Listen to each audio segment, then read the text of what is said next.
प्रमोद जी और डॉक्टर भैया जिन्होंने ये रास्ता हमें दिखाया सबको, चाहे वो लिटरेसी थी, चाहे पोस्ट लिटरेसी, चाहे कंटिन्यूइंग एजुकेशन। थोड़ा सा परिप्रेक्ष्य जो है वो मनीषा ने रखा है समता का कि कैसे, लेकिन इससे थोड़ा सा और पीछे, क्योंकि नए साथी में प्रॉब्लम ये है कि कुछ साथी शुरू से जुड़े हुए तो कुछ बिल्कुल नए हैं, थोड़ा सा मुझे बदलना पड़ेगा।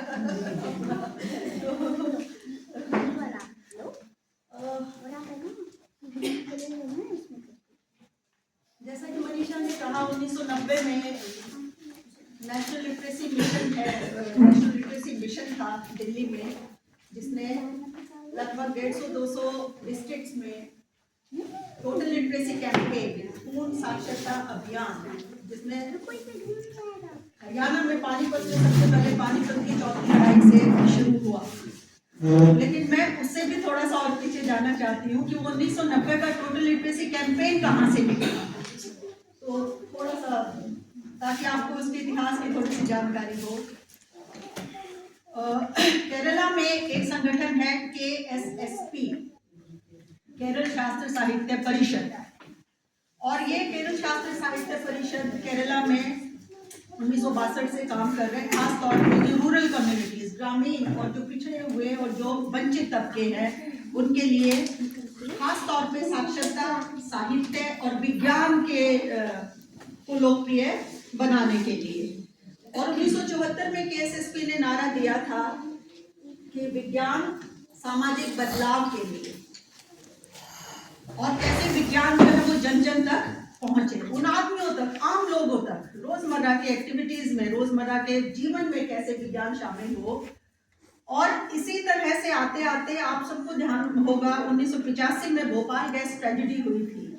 भोपाल में आप जानते हैं यूनियन कार्बाइड का प्लांट था, मैं में नहीं जा सकती, लेकिन उसमें रिसाव हुआ केमिकल्स का, और वो लगातार उससे बहुत जाने गई, उसमें आंकड़े अलग अलग है कितनी गई, लेकिन हजारों लोग मारे गए, विस्थापित हुए, बाद में भी उसके असर चलते रहे। तो ये बहुत बड़ी, सबसे बड़ी इंडस्ट्रियल डिजास्टर ये वर्ल्ड का माना जाता है भोपाल गैस ट्रेजेडी, जिसमें बहुत सारों को आज तक भी मुआवजा नहीं मिला है। तो 1985 में जो भोपाल गैस ट्रेजेडी थी उसमें जत्थे चले थे पहली बार कि उन्हें मुआवजा दिया जाए, और जगह जगह जाके उस गैस ट्रेजेडी के क्या कारण थे और कैसे उनसे निदान पाया जा सकता है, कैसे जो लोग प्रभावित हुए उनकी कैसे उनको दोबारा से रिहेबिलिटेट करें। और इसके बाद इस 1985 के जत्थे से प्रेरणा लेकर 1987 में राष्ट्रीय स्तर का, क्योंकि मुझे केवल राष्ट्रीय परिप्रेक्ष्य रखना है, तो राष्ट्रीय स्तर का भारत जन विज्ञान जत्था BJVS, उसके साथ ही बैठे हुए हमारे सामने जो दिखाई दे रहे, सतबीर है, डॉक्टर दहिया हैं, और भी कई साथी बैठे हुए हैं। तो ये जो भारत जन विज्ञान जत्था था, ये देश भर में गया, लगभग 500 सेंटर्स और अलग अलग करीब 22 राज्यों में और कुछ जिलों में भी, और राष्ट्रीय स्तर का ये करीब 40 दिन तक ये जत्था चला। और इस जत्थे ने, भारत जन विज्ञान जत्थे ने पूरा एक ऐसा माहौल बनाया कि इस समय पे साक्षरता और विज्ञान आम लोगों के लिए जिन तक अभी नहीं पहुंचा है, क्योंकि हम जानते हैं कि लिटरेसी की रेट्स महिलाओं और पुरुषों में बहुत अलग अलग थी, और उससे पहले जो है ये एडल्ट एजुकेशन के जो प्रोग्राम्स हैं वो बहुत चले, लेकिन वो उस तरह से वो काम नहीं कर पाए क्योंकि उनमें स्वैच्छिक और जन आंदोलन नहीं थे वे, और भी कई कारण थे। तो इस तरह से BJVS ने, भारत जन विज्ञान जत्थे ने जो है वो माहौल बनाया पूरे देश भर में कि जो भी हम अभियान चलाएं वो जन आंदोलन, मतलब जन अभियान के तौर पे वो चलाएं। ये BJVS का बहुत बड़ा कंट्रीब्यूशन था। और इस जत्थे से प्रेरणा लेके 1988 में फिर केरला में, पहले कोट्टायम में, और फिर उसके बाद एर्नाकुलम जिले में टोटल लिटरेसी कैंपेन चला 1988 में। और हमारा गीत होता था टोटल लिटरेसी में, ले मशाले चल पड़े हैं लोग मेरे गांव के, अब अंधेरा जीत लेंगे लोग मेरे गांव के, एर्नाकुलम जी उठेगा देश के हर गांव में। तो 1989 में वो जो एर्नाकुलम ने जो टोटल लिटरेसी अचीव की जन अभियान के माध्यम से, जन आंदोलन, और इसमें हम बाद में मैं आऊंगी ये क्यों इतने जरूरी स्तंभ है। तो ये एर्नाकुलम में जब ये अचीव हुआ 1989 में, तो पूरे देश के लिए एर्नाकुलम जो है एक डिस्ट्रिक्ट केरल की, वो रोल मॉडल बना। हरियाणा, पंजाब, सब के लिए। और 1989 में फिर भारत ज्ञान विज्ञान समिति का जन्म हुआ। 1988 में नेशनल लिटरेसी मिशन और 1989 में भारत ज्ञान विज्ञान समिति। और 1990 से फिर उन्होंने ये प्रोग्राम बनाया। 1990 में भारत ज्ञान विज्ञान समिति के जत्थे फिर चले। हरियाणा में भी वो एक्सपीरियंस हमारे साथी रखेंगे। और मैं ये बताना चाहती हूँ कि उस समय ये जो था, इसमें बहुत भारी समर्थन जो है वो मानव संसाधन केंद्र। और उसमें थोड़ा मुझे माफ कीजिए, थोड़ा इंग्लिश पढ़ाई तो कुछ टर्म्स इंग्लिश में आ जाते हैं, वो मन उनको ट्रांसलेट करना पड़ता है साथ साथ। तो मानव संसाधन केंद्र ने जब राष्ट्रीय साक्षरता मिशन बनाया, उसकी जो पहली डायरेक्टर थी अनीता कौल, डॉक्टर साहब तो बैठे हैं, अनीता कौल जो थी वो 1979 की कर्नाटक बैच की IAS थी। और लिटरेसी क्या, महिला सामख्या और खेल खेल में सीखना, और मतलब उनका जनक है एक तरह से वो महिलाओं का लिटरेसी को महिलाओं के जेंडर के एंगल से, लैंगिक समानता के एंगल से और सामाजिक बदलाव के एंगल से। तो अनीता कौल जी का बहुत जबरदस्त, ना केवल नेशनल लिटरेसी मिशन के बनाने में, बल्कि 1990 के जो पूरे प्रोजेक्ट्स जो दिए गए, शुरू में लगभग 150, फिर 200 डिस्ट्रिक्ट्स में 250 ऐसे पोस्ट लिटरेसी में, कंटिन्यूइंग एजुकेशन में ऐड होती रही। तो ये प्रोजेक्ट जो था, ये एक तरफ से सरकार का समर्थन, इसका मॉडल तो जो था वो जन आंदोलन, तमाम लोगों को नीचे शामिल करना। और BGVS जो था, डॉक्टर साहब इस बात को बार बार कहते थे जब पानीपत में हमने ज्वाइन किया भारत ज्ञान विज्ञान समिति में, कि BGVS हम तो कैटलिस्ट थे। कैटलिस्ट मतलब उधर से ऊपर से पूरा समर्थन और नीचे लोग हैं, और हम बीच में सिर्फ उनको प्रेरित करने का काम हम करते थे। तो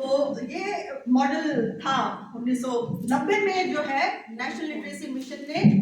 और भारत ज्ञान विज्ञान समिति ने मिलके ये पूरा,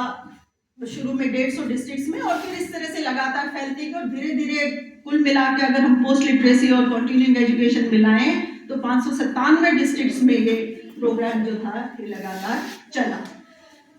अब उस समय और हरियाणा में डिस्ट्रिक्ट्स में जब ये हुआ 1992 तक, 1990 से 92 तक,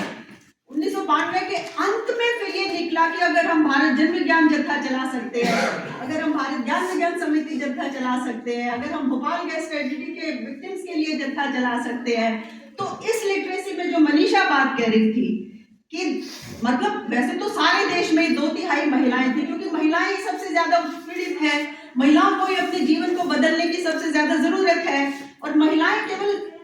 कायदे पढ़ने नहीं आई, लिटरेसी सीखने नहीं आई,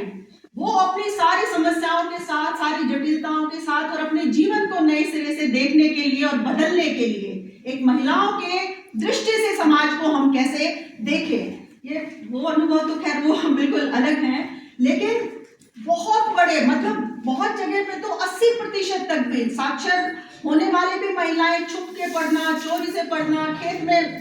नलाई करते हुए पढ़ना, पानी मतलब कुएं पे पानी जाते हुए वहां बैठ के पढ़ना, मतलब गजब के सीन थे वो जो हमने देखे। तो जब ये देखा गया कि पूरे भारत में 2/3 और कई जगह तो 3/4 महिलाएं हैं, अब उन महिलाओं को नेतृत्वकारी क्षमता में कैसे लाया जाए और इन महिलाओं को आगे एक सामाजिक न्याय क्या है और लैंगिक समानता, लैंगिक न्याय क्या है, इसके पूरे काम से जोड़ने के लिए समता जत्थे का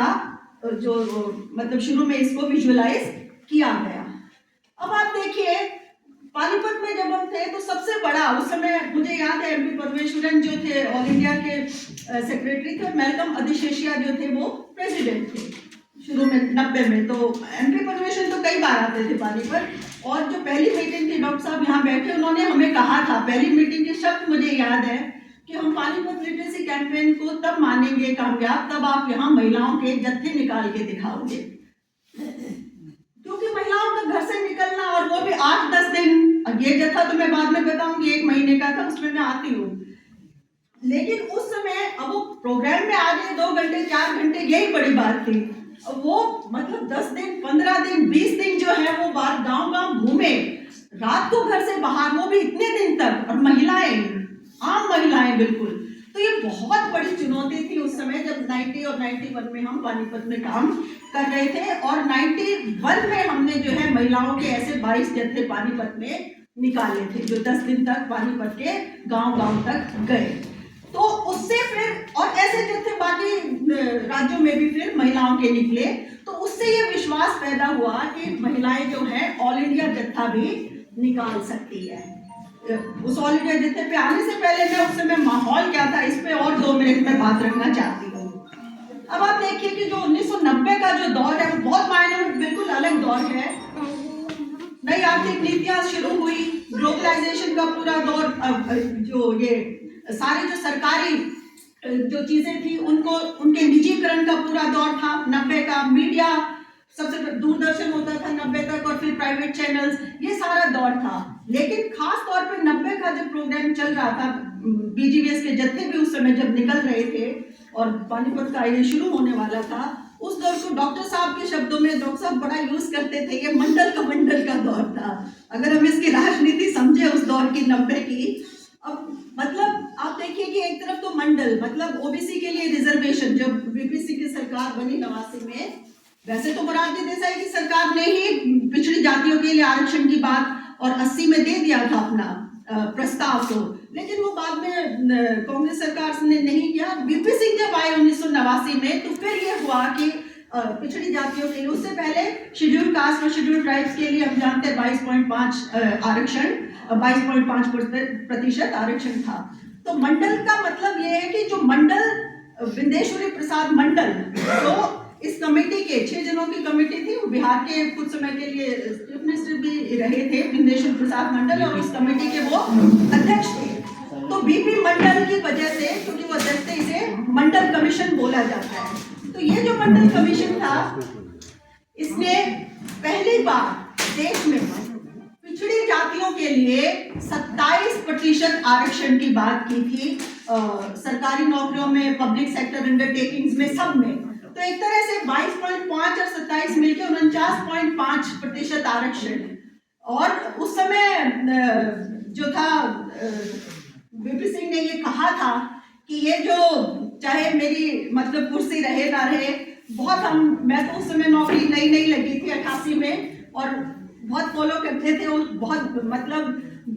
जब उन्होंने ये अनाउंस किया, थोड़ा सा डिस्टर्ब, तो जब उन्होंने अनाउंस किया ये,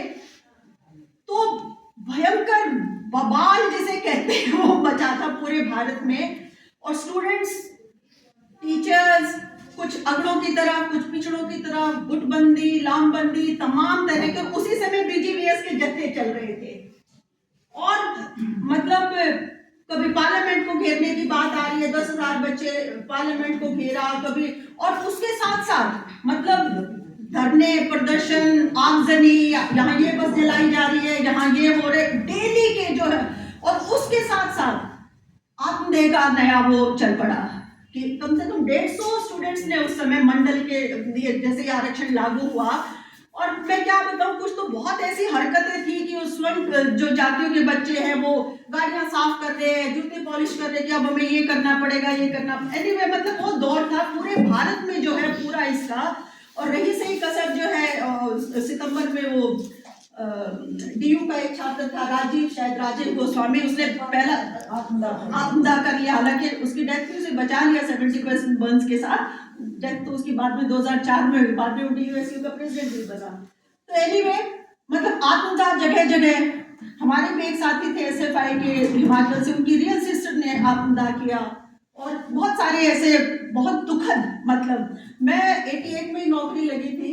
और मुझे याद है मैं घर आने के लिए 90 में, तो मानेसर में हमारी गाड़ी जला दी और हम किस तरह भाग के किसी के घर में हम रात तक छुपे रहे, और रात को किसी ने गुड़गांव छोड़ा, फिर गुड़गांव कई दिन अटके रहे, मतलब बहुत अनसेफ था। और ऐसे समय में हरियाणा में और बाकी जगहों पे, मैं इसलिए बताना चाह रही हूँ कि इस काम की शुरुआत जो थी वो कितनी चुनौतीपूर्ण थी। और मतलब हरियाणा के तो लगभग सारे ही जिलों में, रोहतक, जींद, इधर चंडीगढ़ की तरफ से, तुम थे संजीव ना उस जत्थे में, कहाँ मतलब कैसे कैसे निकले, अम्बाला, इधर से पंचकुला की साइड, मतलब हर जगह बहुत रिस्की, बहुत जिसे कहते हैं ना बिल्कुल जान खतरा, वो लेके जो थे हमारे जत्थे उस समय कि पहुंचेंगे या नहीं, कहाँ से चले, कहाँ बीच में कोई रोक देगा, कहाँ पहुंचेंगे, ये मंडल का दौर था। और वीपी सिंह की मुझे आज तक वो स्टेटमेंट याद है कि जो है मंडल वायुमंडल में आ गया, पूरे वायुमंडल में आ गया। और मैंने एक टांग से ही सही, क्योंकि उसकी सरकार गिर गई थी मंडल के इशू पे, मैंने एक टांग से ही सही लेकिन गोल कर दिया। ये बड़ी फेमस स्टेटमेंट बनी थी उस समय वीपी सिंह की। तो एक तो ये मंडल का पूरा चल रहा था। अब दूसरी तरफ जो भाजपा सरकार थी उसने देखा कि मंडल में, क्योंकि उस्मन जातियों को तो वो निराश कर नहीं सकते थे, उन्होंने देखा कि ओबीसी का पूरा जातीय सवाल, तो उन्होंने मंडल को काउंटर करने के लिए कमंडल मतलब राम जन्मभूमि, जो बाबरी मस्जिद है, बाबरी मस्जिद आप जानते होंगे 16वीं शताब्दी में जो थी वो गिरी थी 6 दिसंबर 1992 में, लेकिन उसका सारा जो प्रचार था वो शुरू हो गया था 1990 में, और वो साथ साथ चल रहा था, इधर मंडल चल रहा था उधर कमंडल चल रहा था। उन्होंने कहा रामलला हम आएंगे, मंदिर वहीं बनाएंगे, और घर घर से एक ईंट और मिट्टी चारों सब जगह से, और अरबानी की रथ यात्रा सोमनाथ से और अपने अयोध्या तक की, वो तो बिहार में उस समय रोक लिया। तो वो पूरा मतलब दोनों इश्यूज जो थे, मैं कहना ये चाहती हूँ कि एक तरफ जातीय और दूसरी तरफ सांप्रदायिक धर्म का, मतलब हम काम क्या करना चाहते थे साक्षरता वाले कि एक रहे, मतलब यूनिटी पे हमारा, और सबसे पिछड़े लोग और सबसे गरीब लोग जो है वो अभियानों में आए, क्योंकि जिसको ज्यादा जरूरत होगी वही तो आएगा ना, जो ऑलरेडी पढ़े लिखे हैं वो क्यों आएंगे। तो हमारा ये था कि कैसे सबको, खास तौर पे जो वंचित तबके हैं उनको हम कैसे साथ रखें, और इधर ये दो आंदोलन चल रहे थे, एक जातीय और दूसरा धर्म पे बेस। तो ये इतना मुश्किल दौर था ये, जिसमें साक्षरता अभियान शुरू किया गया, और उसके बाद में सीधा साक्षरता ये चला 90 में शुरू होके 92 तक। और मुझे याद है 6 दिसंबर को जब बाबरी मस्जिद गिराई थी, उस समय मैं साकेत में थी ऑफिस में, और वहाँ सारे थे ये मेनन और मैलकॉम और तमाम कि मस्जिद ढहा दी, पता नहीं अब समता जत्था निकलेगा या नहीं निकलेगा, मतलब काफी डर था मन में, निकाले ना निकाले, कैसे निकाले। लेकिन उस समय भी मैं ये बताना चाहती हूँ कि क्योंकि सरकार का बहुत ज्यादा समर्थन था, ब्यूरोक्रेसी का, MHRD का बहुत ज्यादा समर्थन था, और कई जिलों में तो हमारे जो डीसी थे जैसे शीला चूकट और बहुत सारे ऐसे डीसीज, इवन हमारा पानीपत का डीसी, मतलब बहुत समर्थन था हमें नीचे काम करते हुए। बाद में वो स्थितियां बदली, तो इसका बहुत, जिसे कहते हैं समता जत्थे को विजुअलाइज करने का जो मेन बात थी वो ये थी कि महिलाएं साक्षरता में इतने बड़े स्केल पे आई हैं, हर पढ़ना पढ़ाना तमाम हर लेवल पे, तो इनको हम नेतृत्व कार्य क्षमता में, लीडरशिप में हम कैसे लाए, नंबर 1 ये बात थी। और उसके साथ साथ दूसरा जो इसका बहुत बड़ा काम ये था कि लिटरेसी पे, ये सही है कई NGOs और राज्य स्तर के भी, जिला स्तर के भी काफी सिविल ऑर्गेनाइजेशंस भी जुड़े साथ, लेकिन कैसे इस पूरे आंदोलन में जो महिला आंदोलन, महिला संगठन, महिला और सिविल सोसाइटी जो ऑर्गेनाइजेशन थे उनको ज्यादा से ज्यादा कैसे जोड़े, ये जब शुरू में विजुअलाइज किया जा रहा था, जो बात चलती थी उसमें मेन ये आया कि अब हम इन महिलाओं को कंसोलिडेट कैसे करेंगे। इतने बड़े स्केल पे 3/4 महिलाएं आ तो गई हर जगह, और मुझे अब भी याद है पानीपत में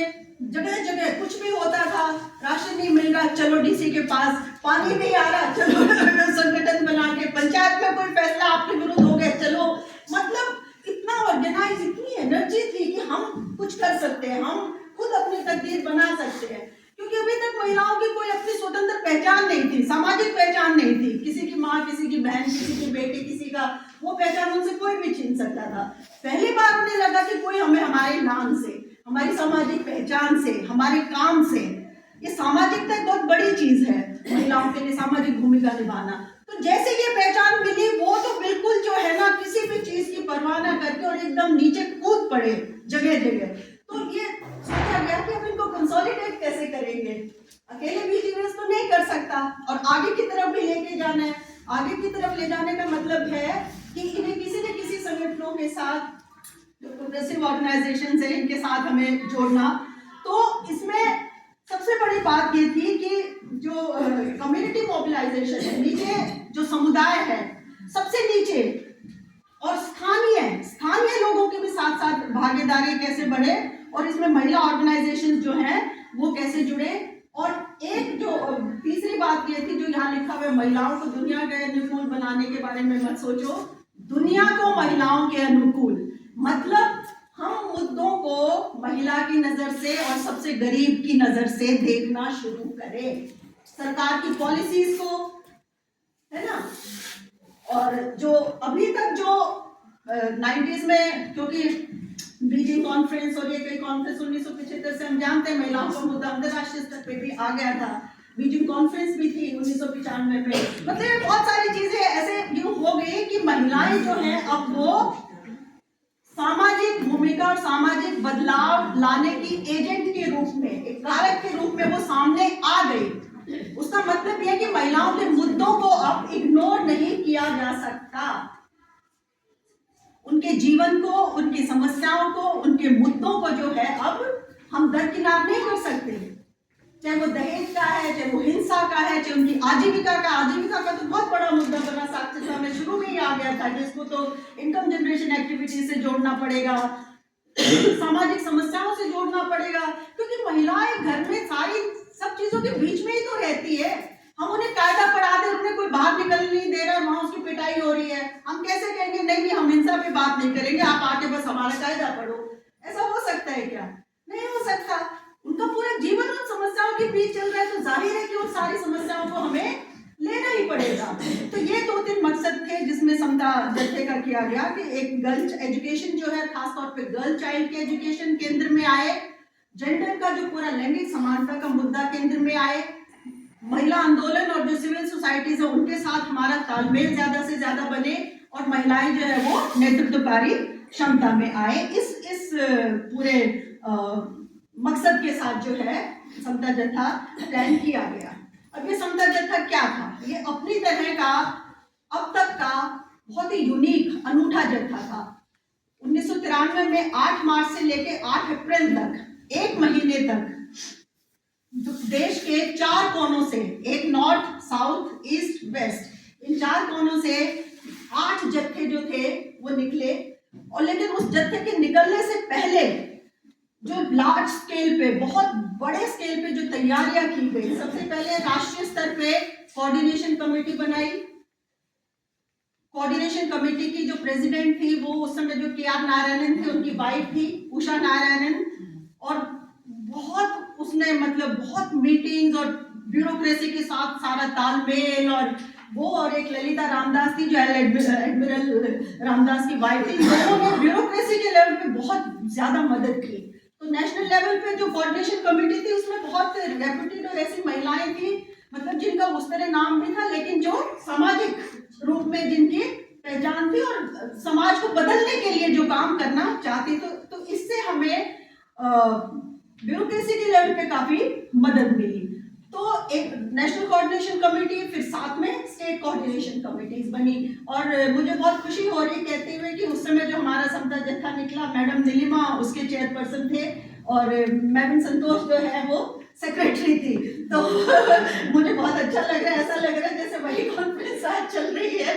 तो मैं कहना ये चाहती हूँ कि इस तरह महिलाओं का जत्था ना पहले कभी निकला, मतलब आज़ादी से पहले का मैं नहीं जानती, मैं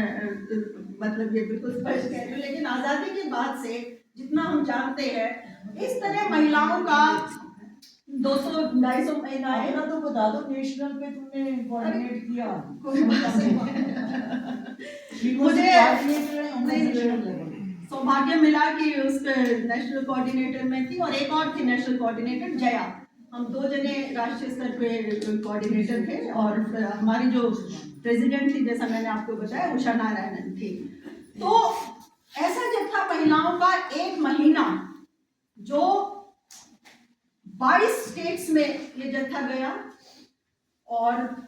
लगभग हमने 350 से 400 सेंटर्स जो है इसमें कवर किए। हमारी कोशिश ये होती थी एक दिन में 2 या 3 परफॉर्मेंस भी हमने दी, जो मेन डिस्ट्रिक्ट्स के बिल्कुल जैसे सिटी के बिल्कुल सेंटर में या किसी बहुत बड़े स्कूल में या किसी बहुत बड़े अस्पताल के सामने या किसी चौराहे पे या इस तरह से हम करते थे। लेकिन ये जो समता के समूह बने पूरे देश भर में,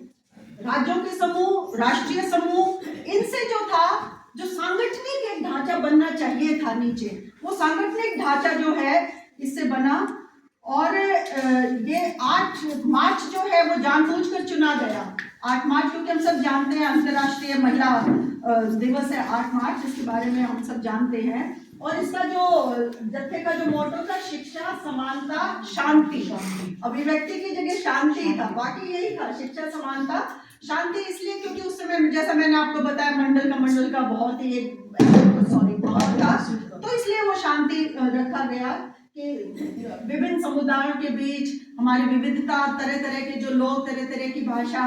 मतलब हम सब शांति के साथ रहे। क्योंकि देखिए महिलाओं के मुद्दे तो अगर शांति नहीं है, युद्ध है या कॉन्फ्लिक्ट है, तो महिलाओं के मुद्दे तो बहुत पीछे चले जाते हैं ऐसे माहौल में। इसलिए महिलाओं को तो खास तौर पे, किसी भी वंचित तबके को खास तौर पे, उनके लिए शांति का माहौल होना बहुत ही जरूरी है। तो ये 3 नारों के साथ, शिक्षा, समानता, शांति के साथ ये महिला जत्था जो है ये चला। इसमें बस मैं 1-2 बातें और कहूंगी कि जो 4 जगह से इसका इनॉग्रेशन किया गया 8 मार्च को, और जयपुर में इसका इनॉग्रेशन किया था कैप्टन लक्ष्मी सहगल 10 मार्च को। हाँ नहीं, कई जगह 8 को हुआ और यहाँ 10 मार्च को हुआ, क्योंकि 8 मार्च हमारे लिए बहुत खास था। 4 जगह से जो हुआ उसमें 2 में 8 मार्च को हुआ, 2 में 10 मार्च को हुआ। और मैं उस जत्थे में औरंगाबाद गई थी, जो औरंगाबाद में वेस्ट का जो इनॉग्रेशन सेशन था। बस एक ही सेकंड लूंगी। वहाँ दीना पाठक, आप जानते हैं दीना पाठक का नाम आपने सुना, सुप्रिया पाठक की जो, और वो फ्रीडम फाइटर रही हैं और IPTA, Indian people theatre association की बहुत बड़ी मतलब नेता वो रही है, और नाटक लिखना करना। तो वो हमारी चीफ गेस्ट थी वहाँ, और वो जिस होटल में ठहरी थी, हमने उन्हें कहा कि हम 1 बजे वो प्रोग्राम शुरू होना था औरंगाबाद, लेकिन जैसे आज लेट शुरू हुआ तो जो हमारी लीडरशिप है नेशनल बोली कि अभी नहीं बुलाते दीना पाठक को, थोड़ा सा लोग आ जाए तब बुलाएंगे। तो 1:45 बजे से उन्होंने मुझे, और माधुरी थी उस समय औरंगाबाद उसके महाराष्ट्र जत्थे की जो कन्वीनर थी, मुझे और माधुरी को 1:45 बजे भेजा, और वो बिल्कुल गुस्से से लाल बैठी दीना पाठक, मुझे अभी याद है। और जैसे हमने कहा ना, तो क्या जत्था निकालेंगे आप लोग, इतना लेट, आप में डिसिप्लिन नहीं है, आप सोच नहीं सकते 45 मिनट से मैं एक सेकंड किस तरह से वेट कर रही हूँ। और एकदम मतलब हम तो कितनी बार हमने माफी मांगी वो एक्सपीरियंस मैं कभी नहीं भूल सकती। लेकिन उसके बाद आके वो जो उन्होंने फ्रीडम फाइटर के, अपने स्वतंत्रता आंदोलन के नाटकों के, कौन से नाटक किए, कहाँ किए, मतलब 1 घंटा पिन ड्रॉप फॉलो, बहुत बड़ी रैली थी वो, बहुत बड़ी रैली थी। और उसके बाद फिर हमें बाद में बोले कि इन बच्चियों को ना, प्यारी बच्चियों को मैंने बहुत ज्यादा डांट दिया, मैं डिनर कराऊंगी इनको उन्होंने अपने पूरे परिवार के साथ, उसमें दोनों उसकी बेटियां नसरुद्दीन शाह, सुप्रिया पाठक, सबके साथ हमें डिनर कराया उस डांट को थोड़ा सा न्यूट्रलाइज करने के लिए। तो बहुत ही शानदार एक अनुभव था। एनीवे, तो इस तरह से ये जत्थे जो थे चारों कोनों से निकले। और अच्छी बात ये थी कि जो स्वागत समितियां बनाई गई इन जत्थों के लिए, स्टेट लेवल पे भी और नेशनल लेवल पे भी, वो स्वागत समितियों में कोई ऐसी महिला नहीं छोड़ी हमने जिसका सामाजिक योगदान, चाहे वो साइंटिस्ट है, चाहे वो एक्टिविस्ट है, चाहे वो टीचर है, चाहे वो डॉक्टर है, चाहे बिल्कुल छांट के ऐसे नाम राज्य स्तर पे भी जो लिए, मैडम बताएंगे, संतोष मैडम और नीलिमा मैडम की, यहाँ बिल्कुल मतलब घंटों की कोई छूट ना जाए ऐसी महिला जिसका योगदान थोड़ा सा भी रहा हो। तो इस तरह से स्वागत समितियों ने भी बहुत बड़ा रोल प्ले किया, और उन्होंने सारा मतलब बहुत सारी, मुझे याद आ रही है इस 1 महीने के दौरान कि ज्यादातर ऐसी महिलाएं थी जिन्होंने फ्रीडम स्ट्रगल में पार्टिसिपेट किया था उस समय पे, और उन्होंने स्वतंत्रता आंदोलन के बड़े अपने अनुभव जो थे उस इनॉग्रेशन सेशन में रखे थे। तो हमारे लिए तो ये इतना बड़ा लर्निंग एक्सपीरियंस था, मतलब जैसे बिल्कुल नई दुनिया खुल जाती है ना, तो बहुत ज्यादा उस समय हमें सीखने को मिला। और जो नॉर्थ का जत्था था वो हमारा समापन उसका हुआ दिल्ली में, और उस दिल्ली में के आर नारायणन उस समय वाइस प्रेसिडेंट थे, वो चीफ गेस्ट थे। बहुत बहुत शानदार था वो भी। उसमें सारे एनजीओ, सारे ब्यूरोक्रेसी और सब मतलब खचाखच ऑडिटोरियम बिल्कुल भरा था। और उसके बाद उसका समापन जो हुआ झांसी में 9 अप्रैल को, मतलब मैंने उसे कलरफुल, मतलब आप तो थी मैडम संतोष, आप तो थी ना झांसी में, मतलब इतना रंगीन और इतना बड़ा और इतना लंबा हम लोग गाते बजाते, इतनी तरह के प्रोसेशन, मतलब कलरफुल चीजें, कोई ढोलक बजा रहा है, कोई ये बजा रहा है, कोई डांस करता हुआ चल रहा है, रंग बिरंगे कपड़े और पता नहीं क्या क्या, मतलब वो बहुत ही ऐतिहासिक, वो जो 9 अप्रैल 1993 को जो इसका समापन हुआ, मतलब उतना रंगीन और उतना एनर्जी से परिपूर्ण समापन भी मतलब बहुत ही मायने रखता है। बहुत ही शानदार वो समापन था और उसका कवरेज बहुत अच्छी थी उस समय, राष्ट्रीय कवरेज, क्योंकि ब्यूरोक्रेसी और वो सब साथ थे हमारे, और डीएम साथ थे, नीचे पुलिस वाले सिक्योरिटी देने में साथ थे हमारे, मतलब हमें सहयोग बहुत मिला। तो इस तरह से ये बहुत ही महत्वपूर्ण जत्था इसलिए हो जाता है कि ना तो इस 93 से पहले, ना मेरे ख्याल से 93 के बाद राष्ट्रीय स्तर पर महिलाओं का ऐसा जत्था 1 महीने का, मतलब लोकल पे राज्य स्तर पे निकल जाए, डिस्ट्रिक्ट्स में निकल जाए, ये तो होता रहा है लगातार, लेकिन राष्ट्रीय स्तर पे ऐसे 1 महीना जत्था चले। उसकी नेशनल वर्कशॉप भी, कल्चरल वर्कशॉप भी रोहतक में चर्च में लगी थी, जिसमें सारे केरला से, आंध्र से और पता नहीं कहाँ से मटेरियल भी यहीं तैयार हुआ था। और वो हरियाणा का बहुत बड़ा रोल था उस संसद जत्थे में। तो डॉक्टर साहब तो खैर हमारे अभी थे ही हर कमेटी में और उसमें, बट अदरवाइज भी राष्ट्रीय स्तर की वर्कशॉप यहाँ हुई और बहुत सारी तैयारियां जो है इधर से हुई। तो इस जत्थे का कुल मिला के इम्पैक्ट क्या रहा, इसका पूरा जो अनुभव था वो तो कुछ मैंने छोटे छोटे ग्लिम्पसेस देने की कोशिश की, लेकिन असली इसमें इसका जो असर था वो ये था कि जो महिला समानता का, और खास तौर पे जैसे मैंने कहा मुद्दों को हम महिलाओं की और सबसे गरीब वंचित तबकों की नजर से, क्योंकि देखिए लिटरेसी में महिलाओं के साथ साथ जो है वो SC ST और जो OBCs थे वो भी बहुत बड़ी संख्या में थे, ये भी हमें नहीं भूलना चाहिए। माइनॉरिटीज और OBCs भी बहुत बड़ी संख्या में थे। इवन राष्ट्रीय स्तर पे जो लिटरेसी चली इसमें वो खुद बताते हैं कि 32% थे, और हमारे यहाँ तो मतलब शायद इससे ज्यादा भी हो। तो इसलिए एक तो ये महिला समानता का जो मुद्दा है वो केंद्र में आया, और ये बात स्थापित हुई कि महिलाएं जो हैं वो समाज को बदलने में केंद्रीय भूमिका, सामाजिक भूमिका निभा सकती हैं। पहले महिलाओं को घरेलू काम उनके लिए मुख्य, घर का काम करके थोड़ा बहुत अपना नौकरी चले जाओ, या कोई इजाजत दे दे तो आप बाहर दूसरे काम के लिए चले जाओ। लेकिन पहली बार महिलाओं ने सामाजिक स्पेस को ऑक्यूपाई किया, अपनी सामाजिक भूमिका को केंद्रीय बनाया। केंद्रीय बना मतलब कि सामाजिक भूमिका तो हम करेंगे ही करेंगे, चाहे कितनी भी दिक्कतें आ जाए, कितनी भी अड़चने आ जाएं। और मैं एक बात और बताना चाहती हूँ, समता जत्थे का जो असर रहा 93rd और जो 94th अमेंडमेंट थी पंचायत की, तो मुझे याद है दिल्ली में नेशनल कॉन्फ्रेंस हुई थी विमेन ऑर्गेनाइजेशंस की, और वहाँ एक संगठन है CWDS, centre for women studies development, जिसकी वीणा मजूमदार थी उनकी चेयरपर्सन, और उनका पॉलिसी फॉर्मेशन में बहुत असर रहा है वीणा जी का। तो उन्होंने हरियाणा के, मैं और शुभा गई, हरियाणा के एक्सपीरियंस को खासतौर पे बुलाया और हमें कहा कि वो नोट लिख के दो, और वो नोट हमारा 93rd 94th अमेंडमेंट के साथ लगाया गया। वो अभी जो वो डॉक्यूमेंट है उसमें हरियाणा का वो नोट शामिल है रिटन में। तो ये जो जत्था था इसने जो महिलाओं के लिए पंचायत में जो आरक्षण है इसके लिए सीधे सीधे बहुत बड़ा रोल, क्योंकि उससे पहले कोई मानता ही नहीं था कि महिलाएं पंचायत में कैसे आएंगी, घर ही नहीं संभाल पाती, ये नहीं कर पाती, वो नहीं कर पाती। तो समता जत्थे ने जो है वो भूमि तैयार की, वो जमीन तैयार की कि वो सामाजिक भूमिका केंद्रीय रूप से निभा सकती है। पंचायत में जो आरक्षण मिला, वीणा जी ने तो कई बार बुलाया फिर हमें, समता की जो लीडरशिप थी उसको वहां CWDS में, तो सीधा पंचायत का जो आरक्षण है वो काफी, उसका क्रेडिट जो है काफी हद तक समता जत्थे, और उससे पहले साक्षरता में जो महिलाएं आई तो पंचायतों में उनकी भागीदारी। और दूसरा इसका बहुत बड़ा जो इसका असर हम देखते हैं वो था स्वयं सहायता समूह, SHGs का बनना, स्वयं सहायता समूह। क्योंकि जैसा मैंने बताया साक्षरता में जो महिलाएं आई उनकी मुख्य मांग ये थी कि साथ साथ हमें कुछ कमाई का साधन मिले, क्योंकि सबसे गरीब हिस्से की महिलाएं ज्यादा थी,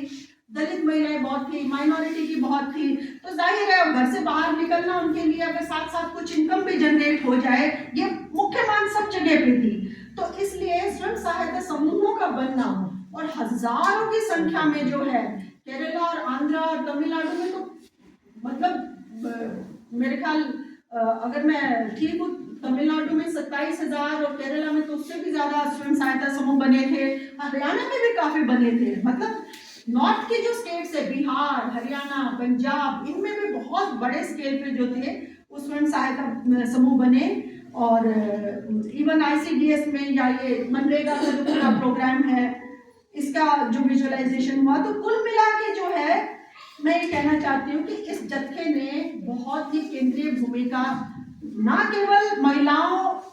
जेंडर जस्टिस को, मतलब लैंगिक न्याय को बिल्कुल सरकार की पॉलिसी के एकदम केंद्र में ला दिया। केंद्र में लाने का मतलब है कि महिला न्याय के और सामाजिक न्याय के मुद्दे को अब हम पीछे नहीं छोड़ सकते। उस समय जो 5 ईयर प्लान आई, उसमें जिक्र हुआ लिटरेसी में कितनी महिलाएं आई, और समता जत्थे का 5 ईयर प्लान में उस समय की जो थी। तो इस तरह से न केवल इस मुद्दे को केंद्र में लाया, बल्कि पंचायतों में, SHGs में, नेतृत्व कार्य क्षमता में, इन तमाम जगहों पे जो था महिलाओं को इन्होंने एस्टैब्लिश किया। तो ये था साक्षरता का पहला फेज, जो 1990 से शुरू होकर 92 तक लिटरेसी चली, 93 में लिटरेसी चले। इसके बाद अगर हम देखें तो 1994 से और 1998 कह लो या 2000 कह लो, लिटरेसी का फेज जो है 1993 तक ज्यादातर जगहों पे खत्म हो गया था। इसके बाद पोस्ट लिटरेसी चली 2 साल, और फिर कॉन्टिन्यूइंग एजुकेशन, क्योंकि देखिए जो लिटरेसी प्रदान की, अब अगर वो उसका इस्तेमाल नहीं होगा रोजमर्रा के जीवन में, क्योंकि लिटरेसी हमारे लिए सिर्फ ग सिखाना तो था नहीं, 3 आवर्स सिखाना तो था नहीं, अपने हालात को समझना, अपने जीवन को बदलना, अपनी किस्मत अपने हाथ में लेना, तमाम चीजें। तो ये अब ना केवल किताबों को पढ़ना जारी रहे, बल्कि ये जो सामाजिक बदलाव की, अपने हालात को बदलने की खुद क्षमता, ये क्षमता जो है वो लगातार,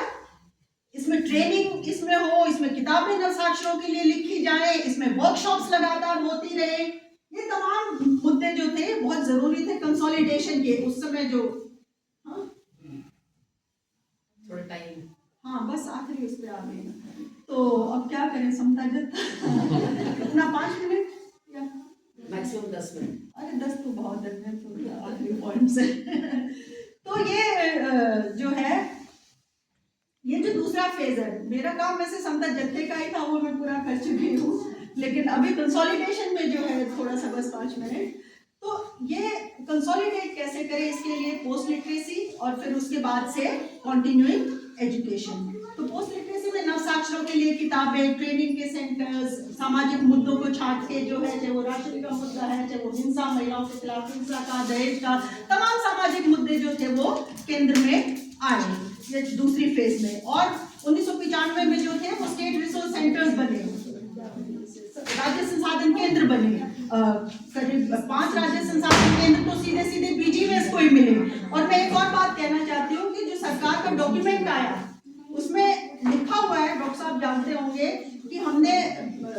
लिटरेसी तो बहुत NGOs के साथ मिलके की, लेकिन सबसे असरदार जो है, सबसे इंटेंशन जो काम हुआ लिटरेसी का, और वो BGVS के साथ मिलके जो हमने किया वो रहा है। तो BGVS को बहुत मान्यता मिली, और मतलब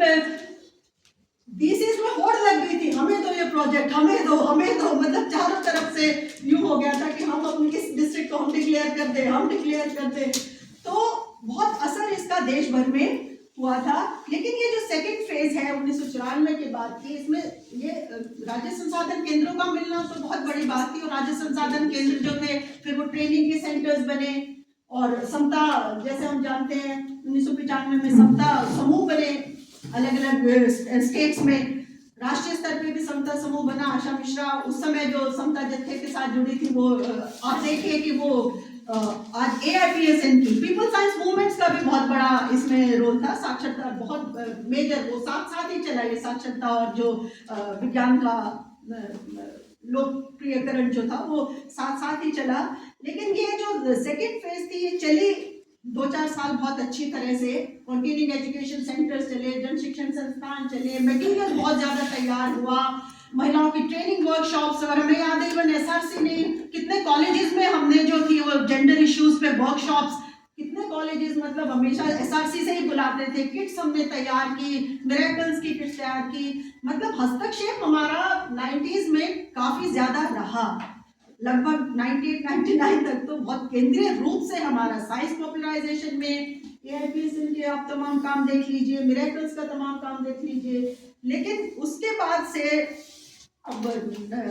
राष्ट्रीय स्तर का मैं थोड़ा बता सकती हूँ, हरियाणा की परिस्थितियाँ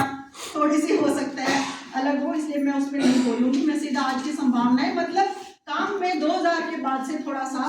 ठहराव आया,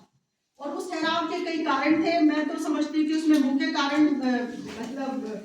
जो एक समय के बाद जो एक तो थकान भी आ जाती है, क्योंकि उसमें जो राष्ट्रीय साक्षरता मिशन में काम किया, सब अपना अपना नौकरियां छोड़ के डेपुटेशन पे आके और एक जगह रह के, लेकिन इसका और बड़ा कारण मुझे जो लगता है वो था ब्यूरोक्रेटाइजेशन बहुत शुरू हो गया, खासतौर पे डीसीज के लेवल पे। और जब तक ये अभियान जो है जन अभियान के तौर पे, 3 मुख्य चीजें थी, बस मैं उनका मेंशन करूंगी। जन आंदोलन इसका स्तंभ था कि नीचे जन जन के साथ जाए, और अगर जन आंदोलन नहीं है तो ये नहीं बनेगा। जन लामबंदी, लामबंद कैसे करें नीचे, और सामाजिक सुधार।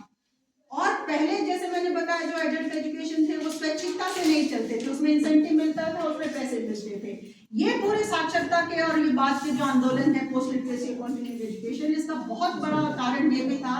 कि ये स्वैच्छिक अपनी मर्जी से, इसमें पैसा नहीं मिलता था। ऊपर के लेवल पे बहुत 2-4 लोगों को छोड़ के जो बिल्कुल सारा संभाल, बाकी सारे अक्षर सैनिक, मास्टर ट्रेनर्स, तमाम जो ये काम था ये स्वैच्छिक था। ये स्वैच्छिकता इसका बहुत बड़ा स्तंभ है। मैं मानती हूँ जन अभियान और स्वैच्छिकता,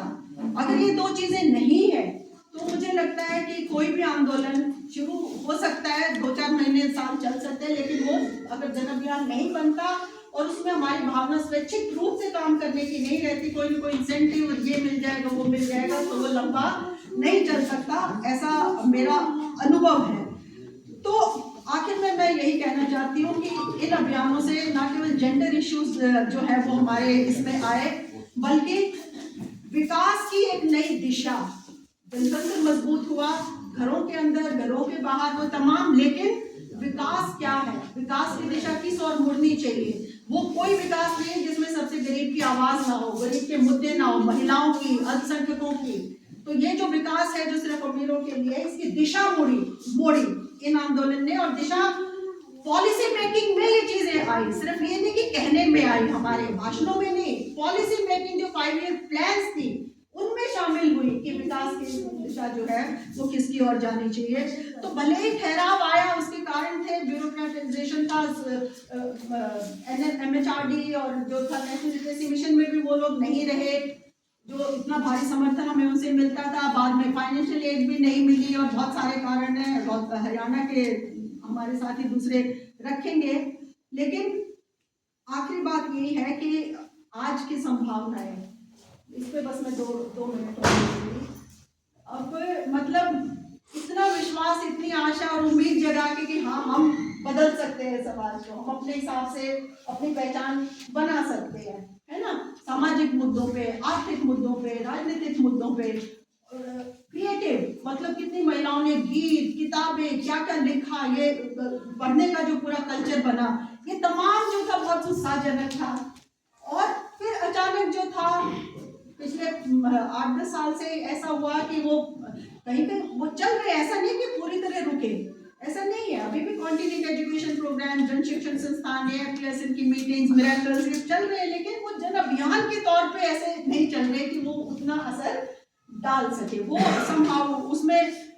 जो थी एक रुकावट आई। मुझे याद है कि 2 साल पहले इसके धर्मेंद्र ने बुलाया था जो यहाँ पे सरकारी एक वो जिसमें काम करती है उसमें लेक्चर के लिए, तो नीचे पता लग गया कि साक्षरता के लोग आएंगे, जैसे मैं बोलने आ रही हूँ, तो 10 महिलाएं सिर्फ यूँ आई कि हम तो साक्षरता अभियान से जुड़ी हुई हैं। और आपने उस समय तो हमें जो था इतना हमारे मन में उम्मीद जगा दी, हो कहाँ आप लोग, हो कहाँ मतलब मुझे घेर लिया उन्होंने 10 महिलाओं ने। तो मेरा मतलब इतना एक एनर्जी जो उससे मिली थी, तो ये भले ही ये और उन्हें भी हम लोग ही तोड़ते हैं। तो ये जो पहलकदमी आज की है भारत ज्ञान विज्ञान समिति ने और आंदोलन ने दोबारा से समता जो समूह है उनको रिवाइव करने की और फिर से लोगों के बीच में जन अभियान के माध्यम से जाने की और स्वच्छता के स्तंभ को बिल्कुल बरकरार रखके जाने की, भले फाइनेंशियल वो मिले ना मिले, सरकार का सपोर्ट मिले ना मिले, हालात आज भी वही उस समय के जो मंडल कमंडल है वो इस समय चुनौती जो है वो और बहुत बड़ी बन गई है। तो इसलिए मैं तो यही कहूँगी कि संभावनाएं, जितना मुश्किल समय होता है उतनी संभावनाएं और बहुत ज़्यादा जो है निखर के आती हैं। तो हम सब जो है इसमें ज़्यादातर जो बैठे हुए उसमें काम करने वाले बैठे हुए हैं और बिल्कुल इंतजार में बैठे कि कब फिर से ऐसा काम शुरू हो और हम उसमें कंट्रीब्यूट कर पाए, टूट पड़े उसी तरह से। तो इसलिए ये बहुत ही बढ़िया जो है पहलकदमी है और इसमें मैं 2-3 ये सुझाव देना चाहूँगी खास तौर पे कि 2-3 केंद्रीय मुद्दे छांट के अगर हम उनके इर्द गिर्द जन अभियान बनाएं तो मुझे लगता है कि उसमें काफ़ी हमें स्पेस मिल सकता है। और वो बुनियादी मुद्दे मैं समझती हूँ कि आजीविका के आसपास ज़रूर होना चाहिए, भूख और गरीबी, और दूसरा हिंसा, महिलाओं के खिलाफ खास तौर पे और वंचित तबकों के खिलाफ जो हिंसा है। मुझे लगता है ये भूख गरीबी और हिंसा के मुद्दे को छोड़ के अगर हम कुछ और मतलब केंद्र में जो है बिल्कुल ये मुद्दे हमारे होने चाहिए। और इतने युवा हमारे इंटर्नशिप में अदरवाइज भी प्रमोद जी जो ग्रुप चला रहे हो, 50 जनों का युवा लोगों का जो ग्रुप है, युवा शक्ति जो है वो इसमें लीडरशिप ले। और इसके साथ साथ ये बहुत ही ज़रूरी है, महिलाएं जो है वो सामाजिक स्पेस, सामाजिक भूमिका, अगर तो समाज बदलना है तो महिलाओं की और जो गरीब है वो सामाजिक भूमिका में बने रहना मैं समझती हूँ। वो घर वापसी उनकी तरह तरह से जो की जा रही है, जो हो रहा है, मुझे लगता है उससे हमें बहुत लड़ना पड़ेगा। और सामाजिक भूमिका में किस तरह से महिलाएं बहुत बड़े रूप में, केंद्रीय शक्ति के रूप में वो आए, बदलाव की एजेंट बने, इसके लिए हमें कुछ ऐसी स्टीरियोटाइप, बने बनाए ढांचे और बनी बनाई छवियां जो है वो तोड़नी पड़ेंगी, जो कि एक मुश्किल काम है। मतलब क्योंकि उसके साथ खुद भी बदलना है, सिर्फ समाज को नहीं बदलना, साथ साथ उसमें हमें खुद भी बदलना है। परिवार के अपने ढांचे को, परिवार के अंदर जनतांत्रिक कैसे लाएं, हमारे संबंधों में जो है वो डेमोक्रेसी कैसे मजबूत हो, समाज के विभिन्न तबकों को, महिलाओं को, सबसे गरीब को, दलित को, इनको शामिल करते हुए। हमारा तो एक गीत भी था, तो खुद को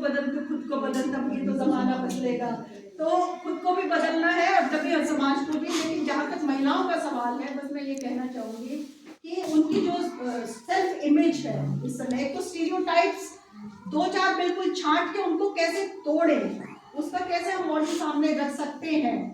तो क्योंकि जब तक हम बनी बनाई छवियां और ये रीत रिवाज जो है, ये बहुत संस्कृति का जो क्षेत्र है, केंद्रीय क्षेत्र है, मैं तो ये मानती हूँ। संस्कृति के क्षेत्र को जितना, चाहे वो धर्म से जोड़े, चाहे कास्ट से जोड़े, हमें जन संस्कृति का जो निर्माण है, मेरा ये मानना है, संस्कृति का उससे कॉमर्शियल चीजें जुड़ी है, रीति रिवाज सारे संस्कृति से जुड़े हुए हैं, सांप्रदायिकता संस्कृति से जुड़ी हुई है। तो इसको हम केंद्र में रख के और महिलाओं की जो है आत्म छवि और सामाजिक छवि, लड़कियों की, युवा की और महिलाओं की आत्म छवि और सामाजिक छवि कैसे बने, मुझे लगता है कि ये इस समय के कुछ केंद्रीय मुद्दे हैं। और मुझे पूरी उम्मीद है कि हम ये कर पाएंगे। पहले भी किया है, बीच में कुछ थक हार गए थे, लेकिन दोबारा से नई एनर्जी लेके हम लोग ये कर पाएंगे। और नए साथी भी हमारे साथ जुड़ेंगे और पुराने हम जरूर अपना अनुभव इसमें शामिल करेंगे और कमान जो है वो नए साथियों के हाथ में देके और नए सिरे से हम ये काम शुरू करें। एक बार फिर से बहुत बहुत बधाई, जो ये इतना बड़ा इनिशिएटिव आपने लिया, इसकी बहुत ज़्यादा ज़रूरत थी और इसमें हम अपना पूरा योगदान देंगे, इसमें कोई दो राय नहीं है। Thank you so much.